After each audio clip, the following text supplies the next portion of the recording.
श्रीहरि। यमराज का अतिथि। कठोपनिषद की कहानी बहुत ही प्रसिद्ध है। कहानी के अनुसार पूर्व काल में अरुण नामक ऋषि हुए।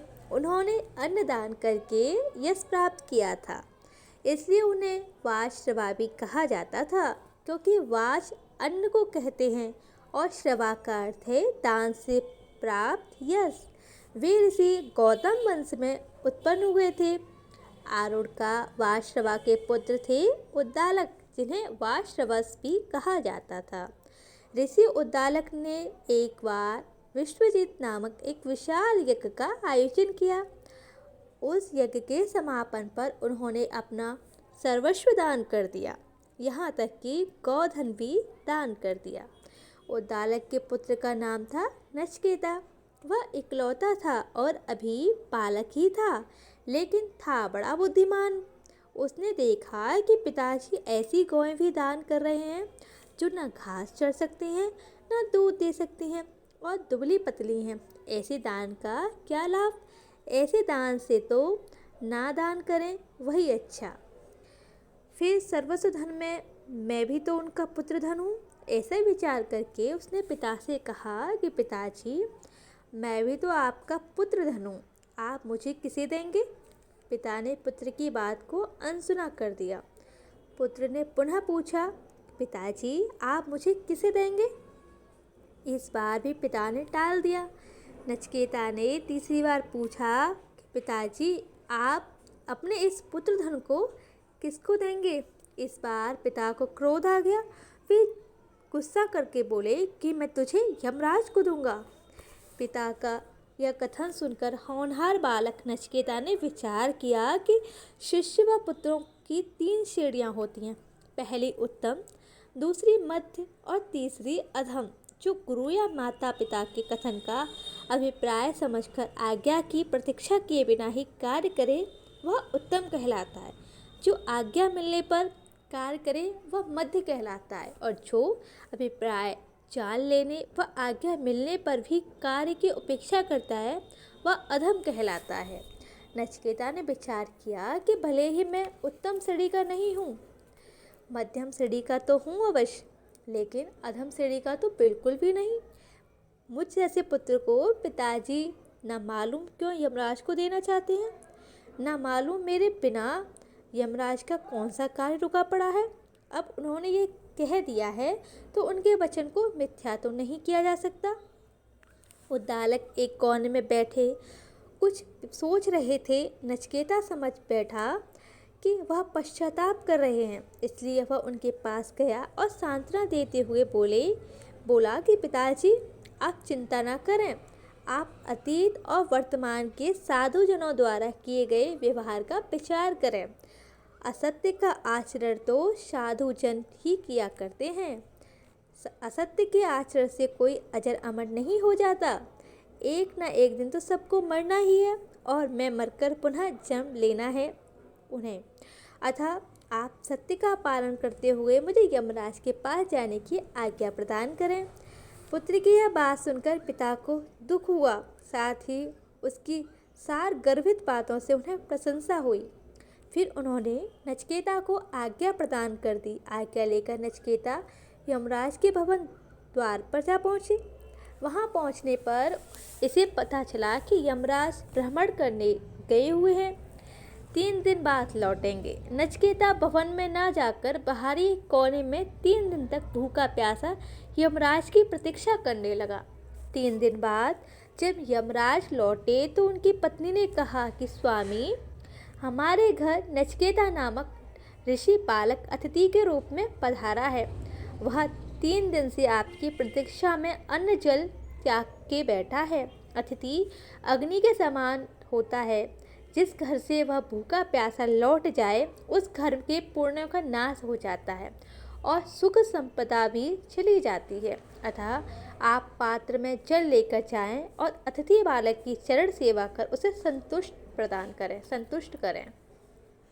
पत्नी के ऐसे कहने पर यमराज तत्काल नचिकेता के पास आए और क्षमा याचना करते हुए बोले, हे ऋषि कुमार, मेरे कारण तुम्हें बहुत कष्ट हुआ है, तो मेरी सेवा स्वीकार करते हुए मुझे प्रायश्चित करने का अवसर दो। 3 दिन में तुम्हारी सेवा में उपस्थित नहीं हो सका, इसके प्रायश्चित स्वरूप तुम मुझसे कोई 3 वर मांग लो। तब नचिकेता बोला कि हे मृत्युदेव, आपके कहने पर 3 वरों से मैं पहला वर मांगता हूँ कि जब मैं यहाँ से लौट कर जाऊँ तो मेरे पिता मुझे पुत्र की भांति पूर्वतः स्नेह करें, उनका क्रोध शांत हो जाए और वे शांत चित्त संतुष्ट हो जाए। यमराज ने तथास्तु कहा, अर्थात ऐसा ही होगा। फिर नचिकेता ने दूसरा वर मांगते हुए कहा, हे मृत्युदेव, स्वर्ग में सभी निर्भीकता पूर्वक रहते हैं, किसी की मृत्यु नहीं होती, बुढ़ापा भी किसी को नहीं आता, अथा इतना ही नहीं, किसी को भूख प्यास भी नहीं लगती है और सभी लोग आनंद पूर्वक रहते हैं। स्वर्ग का यह सारा सुख तभी प्राप्त होता है जब अग्नि विद्या का ज्ञान हो। इसलिए आप मुझे अग्नि विद्या का यथार्थ ज्ञान दें, क्योंकि आप इस विद्या के मर्म को जानते हैं। दूसरे वर के रूप में मैं यही चाहता हूँ। यमराज ने घोर तप करके यह विद्या प्राप्त की थी, इसलिए वे जानते थे कि यह विद्या अधिकारी को ही दी जानी चाहिए। नचिकेता में इस विद्या के अधिकारी होने के गुण उन्हें दिखाई दे दिए थे, अतः वे बोले कि हे नचिकेता, यह विद्या बूढ़ी बड़ी गूढ़ है और इसका वास मुनिजनों की हृदय गुफा, यही विद्या स्वर्ग प्राप्ति का साधन है। इसके बाद यमराज ने नचिकेता को यह भी बताया कि उस अग्नि के लिए किस प्रकार की, कितनी और कैसी ईंटों से वेदी बनानी चाहिए, अग्नि का चयन किस प्रकार करना चाहिए। सब कुछ समझने के बाद यमराज ने नचिकेता की परीक्षा लेने के लिए पुनः वह सब उससे पूछा जो उसे बताया था। नचिकेता ने सब कुछ ज्यों का त्यों सुना दिया। उसकी विलक्षण बुद्धि से प्रसन्न होकर यमराज ने उसे एक वर अपनी तरफ से बिना मांगे दे दिया। वे बोले, हे नचिकेता, जिस अग्नि का मैंने तुम्हें ज्ञान दिया है वह तुम्हारे ही नाम से, नचिकेता अग्नि के नाम से प्रसिद्ध होगी। सुनो, रत्नों की यह सुंदर माला भी तुम उपहार में स्वीकार करो पुत्र। यमराज ने जब तीसरी बार वर मांगने को कहा तो नचिकेता कुछ सोचने लगा, फिर बोला कि हे मृत्युदेव, तीसरे वर के रूप में आप मुझे आत्म तत्व का ज्ञान दें, क्योंकि लोगों के मन में प्राय ऐसी शंका रहती है कि मरने के बाद आत्मा कहाँ चली जाती है और कहाँ रहती हैं। कुछ लोगों का कहना है कि आत्मा कुछ नहीं होती, आप मृत्यु के देवता, अतः मुझे आत्मा संबंधी ज्ञान प्राप्त करा। आयु को देखते हुए नचिकेता का प्रश्न बड़ा ही गंभीर था, अतः यमराज मन ही मन बड़े प्रसन्न हुए और उसकी प्रतिभा की सराहना करने लगे। फिर वे सोचने लगे कि आत्मा का ज्ञान तो अधिकारी को ही होना चाहिए, इसलिए उन्होंने नचिकेता की परीक्षा लेनी चाहिए। पहले तो यमराज ने इस विषय को अति गंभीर बताते हुए टालने का प्रयास किया।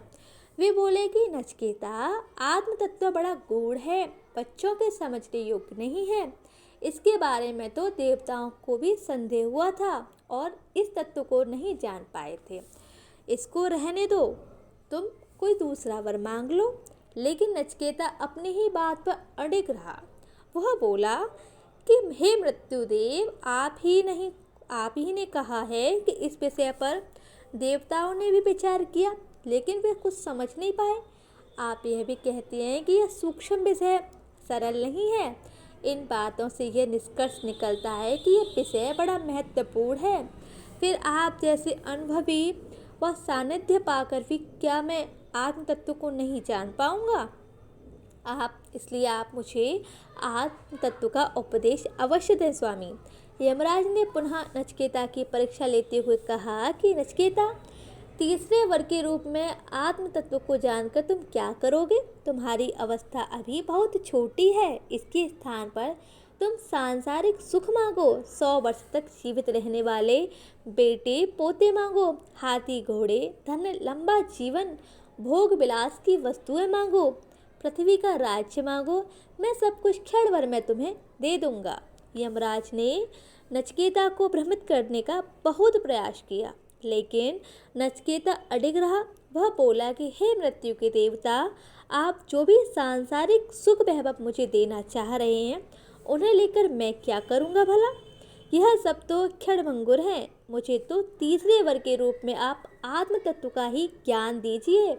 यमराज ने देखा कि नचिकेता पर किसी भी प्रलोभन का कोई प्रभाव नहीं पड़ रहा। वह आत्म तत्व को ही जानने के लिए दृढ़ प्रतिज्ञा कर ली है, तो उसे सच्चा अधिकारी जानकर वे बोले, हे नचिकेता, श्रेय और प्रेय दो मार्ग हैं। उन्हीं को क्रमशः विद्या अविद्या कहा जाता है। दोनों ही सुखदायी हैं। श्रेय विद्या आत्मिक